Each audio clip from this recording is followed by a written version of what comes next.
ነገሮች ሁሉ ወደ ኢራን እያመዘኑ ያሉ ይመስላል። ኢራን አሁን ደግሞ ይፋ ባደረገችው አዲስ መረጃ መሰረት የሆርሙዝ ሰርጥን እንደገና ለመክፈት አሜሪካ ልታሟላቸው ይገባሉ ያለቻቸውን 6 ጥብቅ የሆኑ ቅድመ ሁኔታዎችን ይፋ አድርጋለች። የኢራን ብሔራዊ ደህንነት ምክር ቤት ዋና ጸሐፊ መሐመድ ባቂር ዙልቃድር አሜሪካ በኢራን ላይ የምታደርገውን አካሄድና ባህሪ እስካላስተካከለች ድረስ የሆርሙዝ ሰርጥ እንደተዘጋ እንደሚቀጥል ያረጋገጡ ሲሆን ሆርሙዝ እንዲከፈት ከተፈለገ ግን አሜሪካ ማሟላት ያለባት ያሏቸውን ቅድመ ሁኔታዎችን ይፋ አድርጓል። በኢራን ብሔራዊ ደህንነት ከፍተኛ ምክር ቤት ዋና ጸሐፊ መሐመድ ባቂር ዙልቃድር መሰረት አንደኛ፣ አሜሪካ በምንም መልኩና ቋንቋ ኢራንን ማስፈራራት ወይም የኢራንን ብሔራዊና ሃይማኖታዊ ቅዱስ እሴቶች መሳደብ ወይም መድፈር የለባትም ብለዋል። ሁለተኛ ደረጃ በኢራን እንዲሁም በሊባኖስ፣ ፍልስጤም፣ የመንና ኢራቅ ባሉ የኢራን አጋሮች ላይ የሚደረገውን ጦርነትና ጥቃት በዘላቂነት ሊቆም ይገባል። በሶስተኛ ደረጃ የባህር ላይ ከበባውን ማንሳትና በኢራን ዙሪያ የሚገኙትን የባህርና የአየር ወታደራዊ ኃይሎች ሙሉ በሙሉ ለቀው መውጣት። አራተኛ በጦርነቶች ምክንያት በኢራን ላይ ለደረሰው ጉዳት እንዲሁም ውድመት ሙሉ ካሳን መክፈል። አምስተኛ በኢራን ላይ የተጣሉትን ፍትሐዊ ያልሆኑና ህገወጥ ማዕቀቦችን ሙሉ በሙሉ ማንሳት። ስድስተኛ የተያዙና የተቀሙ የኢራን ሀብቶች ያለምንም ቅድመ ሁኔታ መልቀቅ የሚሉ ስለመሆናቸው ተስኒም የዜና ወኪል ይዞት ወጥቷል። ታዲያ የኢራን ብሔራዊ ደህንነት ከፍተኛ ምክር ቤት በጦርነትም ሆነ በድርድር ወቅት ወደ ኋላ እንደማይልና እነዚያን ጥያቄዎች የኢራን ህዝብ ላለፉት 160 ቀናት በጦር ሜዳና በጎዳናዎች ላይ ሲያንጸባርቃቸው የነበሩ ጥያቄዎች መሆናቸውን ገልጿል። ታዲያ በጄኔራሎቻቸው ጦርነቱ እንዲያቆሙ ውትወታ እየተደረገባቸውን የሚባሉት ፕሬዚዳንት ዶናልድ ትራምፕ መሰል ጠንከር ያሉ የኢራን ቅድመ ሁኔታዎችን ይቀበላሉ ወይ? ዋነኛው መነጋገሪያ ጥያቄ ይሆናል። እንመለከተዋለን። አብራችሁን በመቆየት እንድትከታተሉን ጋብዛችኋለሁ። ይህ ገበያ ግሎባል ነው። አብራችሁን በመቆየት ተከታተሉን። የዩቲዩብ ገጻችንን ሰብስክራይብ አድርጉ፣ ቪዲዮውን ላይክ አድርጉ፣ ሐሳብ አስተያየታችሁን በኮሜንት መስጫው ላይ አስቀምጡ። ትራምፕ እነዚህን ቅድመ ሁኔታዎችን ተቀብለው ጦርነቱን በዲፕሎማሲያዊ መንገድ እንዲቆምና የሆርሙዝ ሰርጥን እንዲከፈት ለማድረግ ፍቃደኛ ይሆናሉ? የእናንተ ሐሳብ አስቀምጡ። እኛ ግን ዝርዝር ጉዳዮችን ከተከታይ አጭር መሸጋገሪያ በኋላ ተመልሰን ስንመጣ በዝርዝር እናስደምጣችኋለን። በድጋሜ መልካም ቆይታ።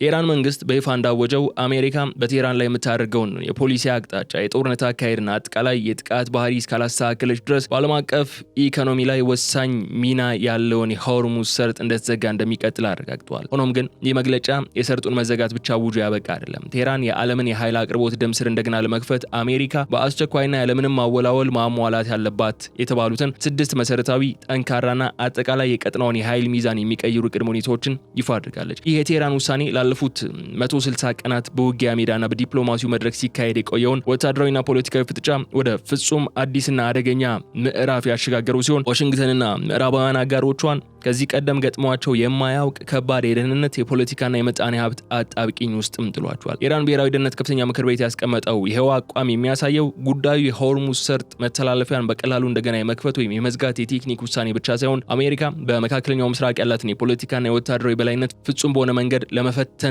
የቴህራንን ቀጠናዊ በላይነት ለማረጋገጥ የተወጠነም ትልቅ የጂኦፖለቲካ ስትራቴጂ መሆኑን ነው የሚያሳየው። የኢራን ብሔራዊ ደህንነት ምክር ቤት ዋና ጸሐፊ መሐመድ ባቂር ዙልቃድር ይፋ ያደረጉት የቅድመ ሁኔታዎች ሰነድ ዋሽንግተን የሆርሙዝ ሰርጥን እንደገና ለማስከፈት የምትችለው በምን አይነት መሰረታዊ መስፈርቶች ስር እንደሆነ በግልጽ የሚያስቀምጥና የአሜሪካን ቀጠናዊ የበላይነት በቀጥታ የሚፈታተን ነው። የቴህራን የመጀመሪያው ቅድመ ሁኔታ ዲፕሎማሲያዊና ስነ ልቦናዊ ይዘት ያለው ሲሆን አሜሪካ በምንም አይነት መልኩ ወይም ቋንቋ ወይም ስጋት የኢራንን ብሔራዊ እንዲሁም ሃይማኖታዊ ቅዱስ እሴቶችን ከማስፈራራት ከመድፈርና ከመስደብ እንድትቆጠብ የሚያስገድድ ነው ተብሏል። ይህ መስፈርት ኢራን ለብሔራዊ ክብሯና ለሃይማኖታዊ ማንነቷ የምትሰጠውን ከፍተኛ ቦታ የሚያሳይ ሲሆን ዋሽንግተን ላለፉት 10 ዓመታት ስትጠቀምበት የቆየችውን የዛቻና የማስፈራራት የቃላት ዲፕሎማሲም በይፋ እንድታቆም የሚጠይቅ ነው። ሁለተኛውና እጅግ ሰፊ ወታደራዊ ቅድመ ሁኔታ ደግሞ አሜሪካ በኢራን ቀጥተኛ ግዛት ላይ ብቻ ሳይሆን በሊባኖስ፣ ፍልስጤም፣ የመን እንዲሁም ኢራቅ ባሉ የቴህራን ቀጠናዊ አጋሮች ላይ የምታካሄደውን ጥቃት፣ የአየር ድብደባና ወታደራዊ ዘመቻ በዘላቂነት እንድታቆም የሚያስገድድ ነው። ይህ የኢራን ራሷንና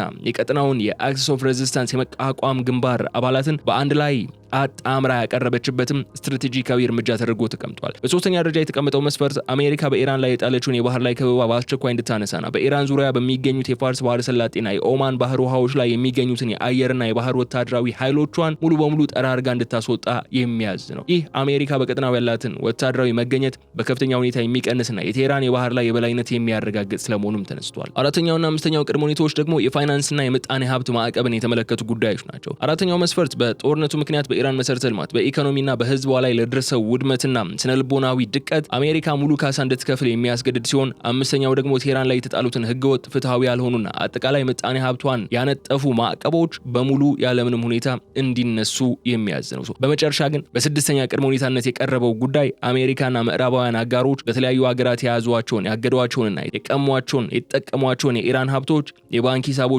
የፋይናንስ ንብረቶች ያለምንም ቅድመ ሁኔታና ግዴታ እንዲያስረክቡ የሚያስገድድ ነው ተብሏል። እነዚህ 6 ቅድመ ሁኔታዎች ዋሽንግተን በቀላሉ ልትቀበላቸው ማትችላቸው ነገር ግን ያለነሱ የሆርሙዝ ሰርጥ መከፈት የማይቻልባትን ታሪካዊ አጣብቂኝ የፈጠሩ ነጥቦች ሆነው ብቅ ብለዋል። የኢራን ብሔራዊ ደህንነት ከፍተኛ ምክር ቤት ዋና ጸሐፊ መሐመድ ባቃር ዙልቃድር በሰጡት ማብራሪያ ላይ አጽንኦት ሰጥተው እንዳመለከቱት ከሆነ አሜሪካ እንድታሟላቸው የቀረቡት እነዚህ 6 ቅድመ ሁኔታዎች በድንገት በፖለቲከኞች ቢሮ ውስጥ የታሰቡ ወይም የተረቀቁ ሰነዶች አይደሉም። ይልቁንም ላለፉት ወራት ሙሉ የኢራን ህዝብ በየጎዳናው በየአደባባይና በየሜዳው ሲያንጸባርቃቸው ሲጠይቃቸውና ሲታገልላቸው የቆዩ የጋራ ብሔራዊ ሃይማኖታዊ ጥያቄዎች ቀጥተኛ ነጸብራቅ ናቸው ሲሉ ተደምጠዋል። የቴህራን አስተዳደር የህዝቡ የጸና ፍላጎት ብሔራዊ ክብርና ሉዓላዊነት መሰረት በማድረግ እነዚህን ጥያቄዎች የውጭ ጉዳይ ፖሊሲውና የወታደራዊ ስትራቴጂ ዋና መመሪያ አድርጎ አዋቅሯቸዋል። ላለፉት 5 ወራት ያህልም በኢራን ዋና ዋና ከተሞች የታየው ሳያቋርጥ የቀጠለው ህዝባዊ እንቅስቃሴ ለኢራን እስላማዊት ሪፐብሊክ መንግስት ትልቅ የፖለቲካ ጥንካሬ ውስጥ አንድነት የሰጠው ሲሆን ይህም በዲፕሎማሲ ሆነ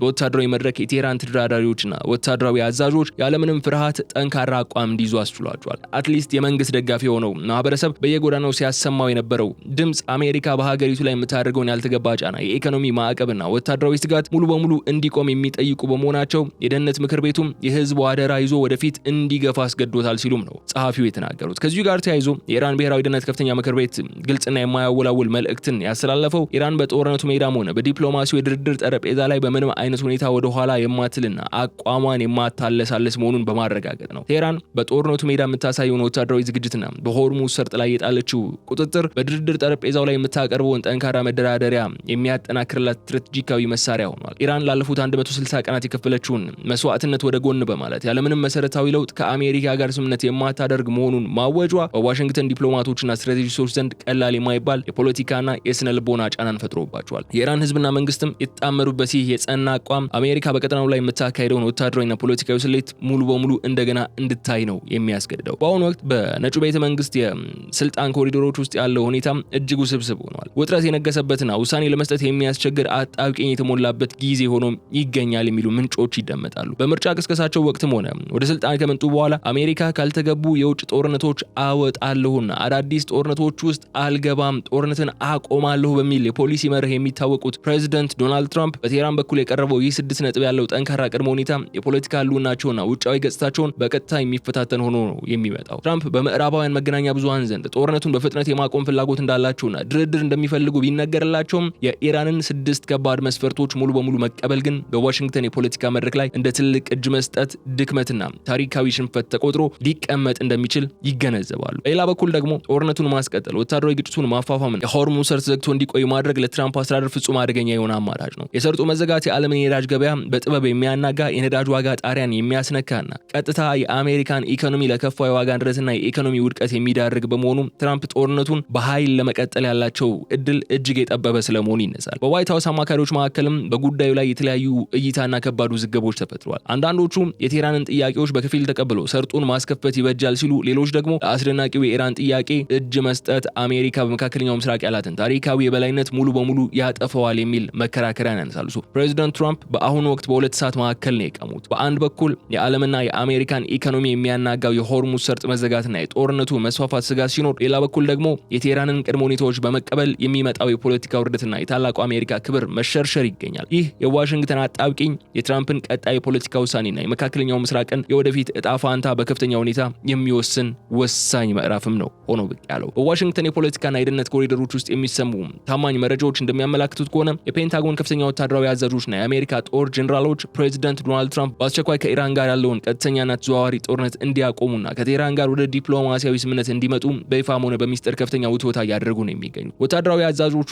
ይህንን ከባድ የምክርና የጫና ውሳኔ ለፕሬዚዳንቱ የሚያቀርቡት ያለ ምክንያት አይደለም። ይልቁንም በፋርስ ባህረ ሰላጤ፣ በኦማን ባህርና በሁሉም አቀፍ የመካከለኛው ምስራቅ ውጊያ ቀጠና ውስጥ ባለው የአሜሪካ ባህር ኃይልና አየር ኃይል ላይ እየደረሰ ያለውን ከፍተኛ ወታደራዊ ጫና በጥልቀት በመገንዘባቸው ምክንያት ነው። የፔንታጎን ጄኔራሎች ዋነኛ ስጋት አሜሪካ በይፋ የገባችበት የግጭት የረጅም ጊዜ ጠቅላላ ጦርነት ወይም ዋር ኦፍ አትሪሽን ባህሪ እየያዘ መምጣቱ ነው። የአሜሪካ ጦር በየቀኑ የሚያስፈልገው የላቀ የጦር መሳሪያ አቅርቦትና የትክክለኛ ኢላማ ወይም ፕሪሲዥን ጋይድ ሚሳይሎች ከፍተኛ ክምችት እየተሟጠጠ እንደሚገኝ በተደጋጋሚ ተነስቷል። በተጨማሪም በኢራቅ በሶሪያና በባህረ ሰላጤው ሀገራት የሚገኙት የአሜሪካ ወታደራዊ የጦር ሰፈሮች፣ የራዳር ጣቢያዎችና የጦር መርከቦች ለኢራን እጅግ ዘመናዊ ሚሳይሎች፣ ሃይፐርሶኒክ ቴክኖሎጂዎችና የሰው አልባ ድሮኖች ቀጥተኛና ቀለል ያሉ ኢላማዎች በመሆናቸው የሰውና የመሳሪያ ሰብአዊ ውድመቱ በየቀኑ እየጨመረ ነው እየመጣ ያለው። አሜሪካ በሆርሙዝ ሰርጥ አካባቢ የምታደርገው የባህር ኃይል ቅኝትና ሰርጡን በኃይል የመክፈቱ ሙከራ የረጅም ጊዜ የባህር ላይ ዘመቻን ለመቋቋም የሚያስችል ወታደራዊና ሎጂስቲካዊ አቅም እንደሌለው የተረዱት እነዚህ አዛዦች ቀጠናዊ ጦርነት ወደ ማይቆጣጠሩት አጠቃላይ እሳትነት ከመቀየሩ በፊት ከቴህራን ጋር የሚደረግ የፖለቲካና የዲፕሎማሲ ስምምነት ብቸኛውና ምክንያታዊው አማራጭ መሆኑን ለትራምፕ ለማስረዳት እየጣሩ ይገኛሉ ተብለዋል። የፔንታጎን ወታደራዊ ክፍሎች ስጋታቸው ሳይደመጥ ቀርቶ ጦርነቱ የሚቀጥል ከሆነ አሜሪካ በመካከለኛው ምስራቅ ያላትን ታሪካዊ የወታደራዊ ኃይል መዋቅር በሙሉ ሊፈራርስ ይችላል የሚል ከባድ ማስጠንቀቂያ ለአስተዳደሩ እያቀረቡ ነው ያሉት።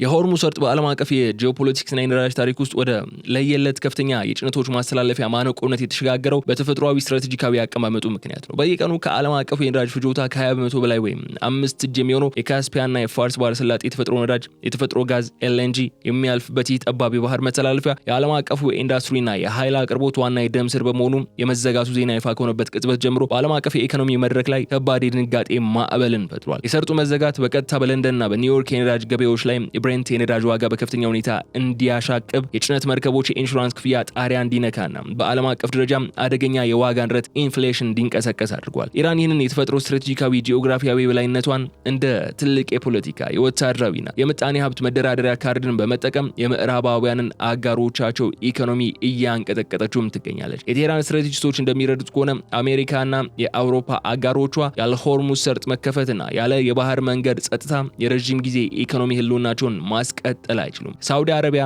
የተባበሩት አረብ ኤምሬትስ፣ የኳታር፣ የኢራቅና የኩዌት የነዳጅ ወጪ ንግድ ሙሉ በሙሉ በዚሁ ሰርጥ ላይ የተንጠለጠለ በመሆኑ የሰርጡ መዘጋት አሜሪካን ብቻ ሳይሆን አጠቃላይ የምዕራባውያን አጋሮቿ ኢኮኖሚያዊ አቅምም አጣብቂኝ ውስጥ ጥሎታል። የኢራን ብሔራዊ ደህንነት ከፍተኛ ምክር ቤት ያስቀመጣቸው እነዚህ 6 ቅድመ ሁኔታዎች ምንም ያህል ለዋሽንግተን ከባድና መራራ ቢሆንም አሜሪካና ምዕራባውያን አጋሮቿ የዓለም ኢኮኖሚ ሙሉ በሙሉ ከመውደቁና ከስርዓቱ ውጪ ከመሆኑ በፊት ወደ ድርድር ጠረጴዛ ለመምጣት የሚገደዱበት እድል እጅግ ሰፊ መሆኑ የተለያዩ የጂኦፖለቲክስ ተንታኞች እያረጋገጡ ነው ያሉት። የሆርሙዝ ሰርጥ መዘጋት ኢራን በወታደራዊ ኃይል ብቻ ሳይሆን በዓለም አቀፍ የነዳጅ ዲፕሎማሲም የጨዋታውን ሕግ የመቀየር ከፍተኛ አቅም እንዳላትም ያስመሰከረችበት ወሳኝ ምዕራፍ ላይ ነው የምንገኘው። የኢራን ብሔራዊ ደህንነት ከፍተኛ ምክር ቤት ይፋ ባደረገው 6 ነጥብ ባለው ቅድመ ሁኔታ ውስጥ ሁለተኛውና እጅግ መዋቅራዊ የሆነው መስፈርት አሜሪካ በኢራን ቀጥተኛ ግዛት ላይ ብቻ ሳይሆን በሊባኖስ፣ በፍልስጤም፣ በየመን እንዲሁም በኢራቅ ባሉ የቴህራን አጋሮች ላይ የምታካሄደውን ጥቃት፣ የአየር ድብደባና ወታደራዊ ዘመቻ በዘላቂነት እንድታቆም የሚያስገድድ ነው። ይህ የቴህራን ውሳኔ የሚያሳየው ኢራን በድርድር ጠረጴዛው ላይ የምታደርገውን ፍልሚያ በሀገራዊ ወሰኗ ብቻ አጥብባ ከመቀመጥ ይልቅ አጠቃላይ የቀጠናውን የአክሰስ ኦፍ ሬዚስታንስ አባላት ህልውናና ደህንነት ከራሷ ብሔራዊ ደህንነት ጋር ፍጹም በሆነ መንገድ አያይዛ ነው ያቀረበችው። ቴህራን በቤይሩት፣ በሰንዓ፣ በጋዛ፣ በባግዳድ ያሉትን የቅርብ ወታደራዊና ፖለቲካዊ አጋሮቿን ከመከላከያ ስትራቴጂዋ ጋር አጣብቃ ማቅረቧ አሜሪካና እስራኤል በቀጠናው ላይ በተነጠሉ ግንባሮች የሚያካሂዱትን የከፋፍለህ የመዋጋት ወታደራዊ አካሄድ ሙሉ በሙሉ የሚያከሽፍም ነው የሆነው። ይህ የቴህራን የተቀናጀ ዲፕሎማሲያዊና ወታደራዊ አቀራረብ ዋሽንግተንና አጋሮቿን ፍጹም አዲስ የፖለቲካ ሁኔታ ውስጥ ጥሏቸዋል። አሜሪካ የሆርሙዝ ሰርጥ እንዲከፈት ከተፈለገ ከኢራን ጋር ብቻ ተደራድራ መውጣት የማትችልበትና ይልቁንም በየመኑ የአንሳሩላህ ወይም የሁቲዎች፣ በሊባኖሱ ሂዝቦላና በኢራቅ የሚንቀሳቀሱ የታጠቁ ኃይሎች እነሱ ላይ የሚደረጉ ወታደራዊ እንቅስቃሴዎችን በሙሉ ለማቆም የምትገደድበት ሁኔታን ይፈጥራል። ኢራን ያቀረበችው ያቀረበችው ይህ ሁለገብ ጥያቄ የመካከለኛው ምስራቅ የደህንነት መዋቅር ያለ ኢራንና አጋሮቿ ፍቃድ ሊረጋገጥ እንደማይችል ለዓለም አቀፉ ማህበረሰብ በተግባር ያስመሰከረም እርምጃ ነው። የኢራን ሁለተኛ ቅድመ ሁኔታ አሜሪካና እስራኤል በቀጠናው ላይ የነበራቸውን የአየርና የባህር ላይ የበላይነት ሙሉ በሙሉ የሚገታና ወደፊቱን የመካከለኛው ምስራቅ የኃይል ሚዛን በቴህራን አክሲስ የተደገፈ እንዲሆን የሚያደርግ ነው። የአቀራረብ አሜሪካን ለብቻዋ ከቴህራን ጋር ሳይሆን ከጠቅላላው የቀጠናውን ስትራቴጂካዊ መዋቅር ጋር እንድትደራደር የሚያስገድድ በመሆኑ ዋሽንግተን ወደፊት ወታደራዊና ዲፕሎማሲያዊ ስሌቶች ላይ ከፍተኛ ተጽዕኖ ማሳደሩን የሚቀጥል ነው የሚሆነው። ስናጠቃልለው ግን የተከበራችሁም ተከታታዮቻችን በአሁኑ ሰዓት በዓለም አቀፍ ዲፕሎማቶችና ስትራቴጂስቶች ፊት የሚገኘው ትልቁና ጣዳፊው ጥያቄ ፕሬዚዳንት ዶናልድ ትራምፕና የአሜሪካው አስተዳደር እነዚህን የቴህራን 6 መራራ ቅድመ ሁኔታዎችን ተቀብለው ወደ ሰላምና ዲፕሎማሲያዊ መንገድ ይመጣሉ ወይስ ወታደራዊ ግጭቱን ወደማይመለስበት ከባድ ቀጠናዊ እሳትነት ያሸጋግሩታል የሚለው ነው። የኢራን ብሔራዊ ደህንነት ከፍተኛ ምክር ቤት በይፋ ባወጣው መግለጫ እንዳረጋገጠው ከሆነ ቴህራን በጦርነቱ ሜዳም ሆነ በድርድር ጠረጴዛ ላይ በምንም አይነት ሁኔታ ወደ ኋላ የማትልና የህዝቧን ጥያቄ ሳታስከብር አቋሟን የምታለሳልስበት ምክንያት እንደሌለ ነው ያወጀችው። አሜሪካ ቅድመ ሁኔታዎችን ሳታሟላና ወታደራዊ ኃይሏን ሳታስወጣ ሰርጡን በኃይል የመክፈት ሙከራ ካደረገች ግጭቱ የፋርስ ባህረ ሰላጤ ብቻ ሲሆን አጠቃላይ የመካከለኛው ምስራቅን የኃይል መሰረተ ልማት ወደሚያወድም ታላቅ ጦርነት ሊሸጋገር እንደሚችልም ይገመታል። በሌላ በኩል ደግሞ በትራምፕ አስተዳደር ውስጥ ያለው የፔንታጎን ጀነራሎች ውቶታ፣ የአሜሪካ የጦር መሳሪያ ክምችት እጥረትና በየቀኑ እየከፋ የመጣው የዓለም አቀፍ ነዳጅ ዋጋ ንረት አሜሪካን ወደ ከፊል ወይም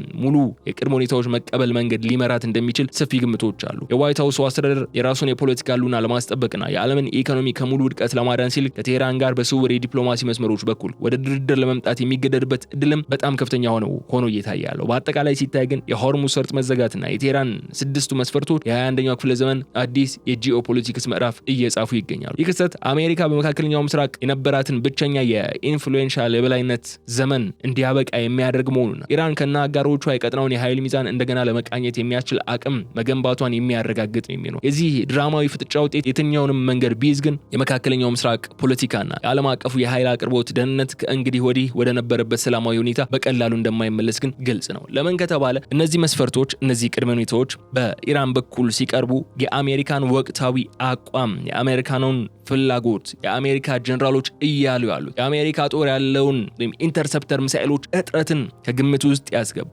ሆርሙዝ እንዲከፈት ምን ያህል ዴስፕሬት እንደሆኑ አሜሪካውያኑ ከግምት ውስጥ በማስገባት ነው ኢራን እንደዚህ አይነት ቅድመ ሁኔታዎችን እያቀረበች የምትገኘው። ከዚህ በፊት በተደጋጋሚ አንስተናል። ኢራን አሁን በዚህ ጦርነት ትልቁ መሳሪያዋ ሚሳኤሏ ወይም እያበለጸገችው ያለው ዩራኒየም ድሮኖቿ አይደሉም። ኢራን በዚህ የጦርነት ሂደት ላይ ትልቁ መሳሪያዋ ለጦርነትም ለድርድርም አገልግሎት ላይ እየዋለ ያለው ትልቁ መሳሪያዋ ስትሬት ኦፍ ሆርሙዝ ነው፣ የሆርሙዝ ሰርጥ ነው። ኢራን የሆርሙዝ ሰርጥን በእጇ ይዛ እስከቀጠለች ድረስ የፈለገችውን መደራደሪያ ነጥብ በጠረጴዛ ላይ አስቀምጣ ተደማጭ መሆን እንደምትችል ከአንዴም 2-3 ጊዜ አረጋግጣለችና አሁንም እሱን ነው እያስቀጠለች ያለችው። እንትን ካላረጋችሁ ሆርሙዝ አይከፈትም፣ እንደዚህ አድርጉ ካልሆነ ሆርሙዝ ተዘግቶ ይቀጥላል የሚሉ እጅ መጠምዘዣ ቃላቶች እየተጠቀመች አሜሪካ ኢራን ወደምትፈልገው አይነት የስምምነት ነጥብ እንድትመጣ ለማድረግ ጥረትን እያደረገች ትገኛለች። ለምን? ሆርሙዝ በወታደራዊ ኃይል ሊከፈት እንደማይችል በተደጋጋሚ ስለተረጋገጠ። ሆርሙዝን ለማስከፈት ያልተሞከረው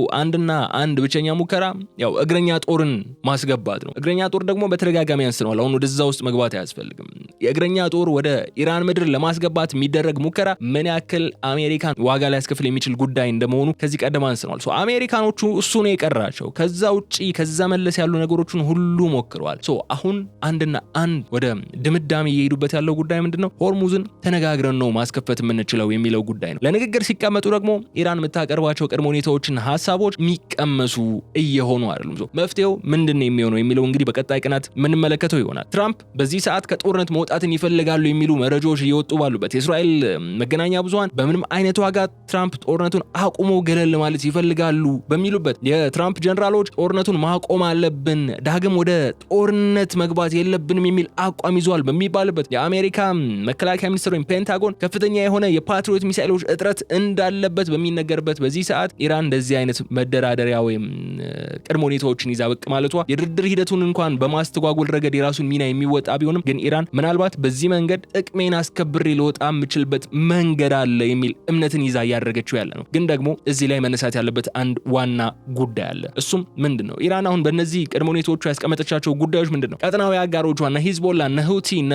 በኢራቅና በሌሎች በሶሪያ በምናምን ያሉ ታጣቂዎቿን በተመለከቱም ቁርጥ አቋምን ይዛለች። እንደነዚህ አይነት አቋሞች ደግሞ በእስራኤል በኩል ምንም አይነት ተቀባይነት ሊኖራቸው የማይችሉ ጉዳዮች ናቸው። አት ዘ ኤንድ ኦፍ ዘ ዴይ አሜሪካ ከኢራን ጋር ስምምነት ላይ ደርሳ በቃ እኛ በድርድር ጉዳዩን ፈተናል የሚል ስምምነት በይፋ በሰበር ዜና ቢያስደምጡን ራሱ እስራኤል አይኔ እኮ እዚህ ነገር ላይ የለሁበትም ብላ ጦርነት ልትቀጥል የምችልባቸው እድሎች እጅግ ሰፊ ሆነው ነው የሚታዩት አሁንም በማለት የዕለቱን የልዩ ጥንቅር ቆይታችን እዚህ ላይ እንቋጫለን። የተከበራችሁም የገበያ ግሎባል ተከታታዮቻችን አብራችሁን በመቆየት ስላደመጣችሁ እጅግ አድርጌ አመሰግናችኋለሁ። የገበያ ግሎባልን የዩቲዩብ ገጽ ሰብስክራይብ አድርጉ፣ ቪዲዮውንም ላይክ አድርጉልን፣ ሀሳብ አስተያየታችሁን በኮሜንት መስጫው ላይ አስቀምጡልን፣ ለወዳጆቻችሁም ሼር አድርጉላቸው መረጃውን እንዲያደምጡ ብላችሁ በማለት እሰናበታችኋለሁ። በቀጣይ በሌላ ጉዳይ መልሰን እንገናኛለን። እስከዚያ ድረስ ግን በቸር ሰንብቱልኝ። ሰላም።